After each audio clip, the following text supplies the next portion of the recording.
when it rains, it pours, and it seems like it's always sort of pouring on Xbox lately.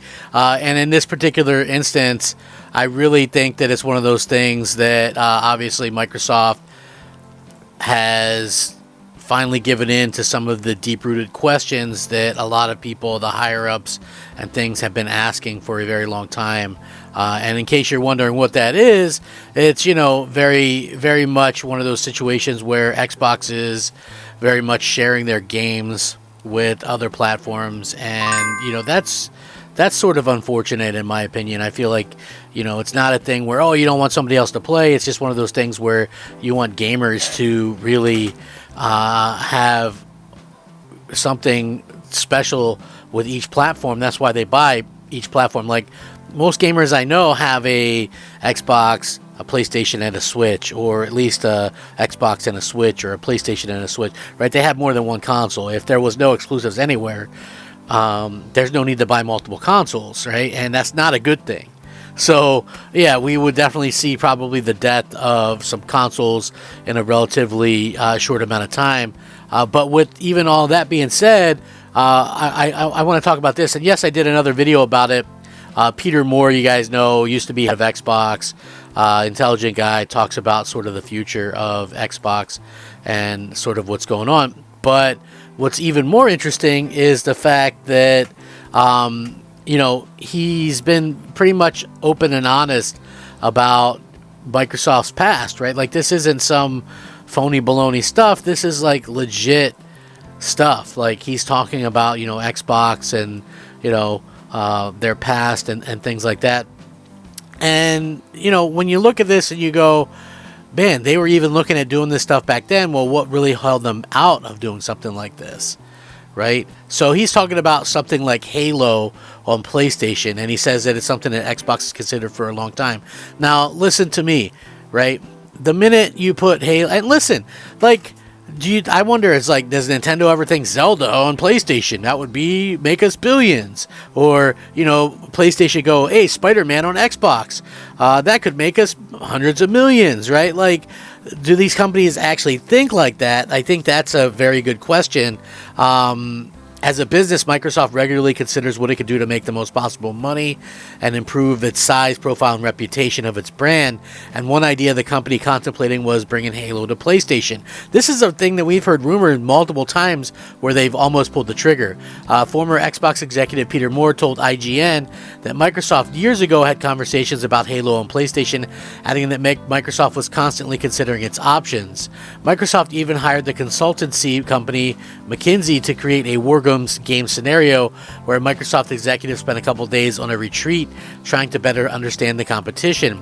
He said, I played the role of PlayStation founder Ken Kutaragi, and this was fascinating to me. It scared us because you're stunned to figure out, well, wait, I hadn't thought of that. You mean they might do that to us, or this might happen?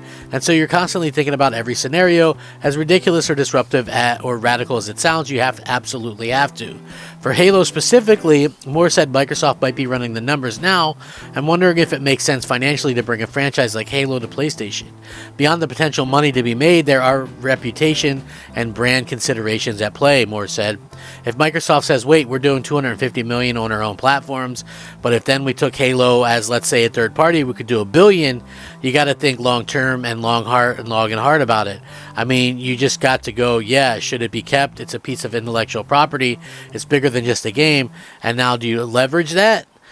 Those are the conversations that always happen. How do you leverage it in everything else that we would do? He added that it's had its ups and downs, but look, Xbox wouldn't be Xbox without Halo. But yeah, I'm sure those conversations are happening. Whether they come to fruition, who knows, but they're definitely happening, I'm sure. Moore went on to say that hardcore gaming community is diminishing in size, so Microsoft might want to consider the next generation of gamers and what they might want. Those hardcore are getting smaller in size and older in age. You've got to cater to the generations that are coming through because they're going to drive the business over the next 10, 20 years. For now, at least, Halo is remaining a game series you can only play on Xbox consoles and PC, as well as mobile devices through the cloud. Now, in February, Microsoft announced plans to bring Pentiment, Grounded, Sea of Thieves, and Hi-Fi Rush to PlayStation and Nintendo devices, and Moore said he believes this amounts to Microsoft dipping its toes in the water to see how all of it works. Moore also worked at Xbox during the original Xbox and 360 era, before spending a decade at EA. He then shifted gears and worked as a soccer club CEO before leaving to become an executive at Unity.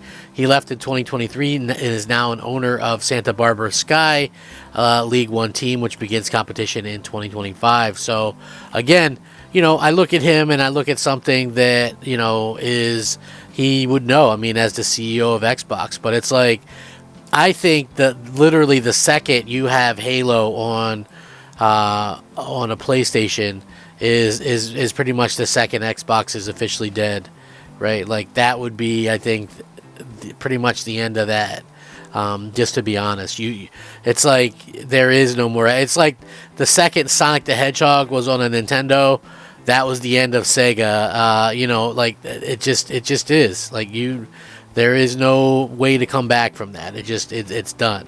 So when you look at it and you kind of see the way that people are with that, it is just one of those really sad situations. And again, I feel like Microsoft is their own worst enemy with a lot of this stuff, and I'm sure that they've considered. Listen, I know people were down on quote unquote, insiders or whatever. But I think it's 100% legit. I mean, you obviously had a situation where insiders are, kind of speaking one way or the other, and they're saying, okay, well, they're now considering this game. Of course, they probably went down every IP they have and said, hey, is this a good fit for, something else? Is this a good fit for this? Or is this a good fit for that?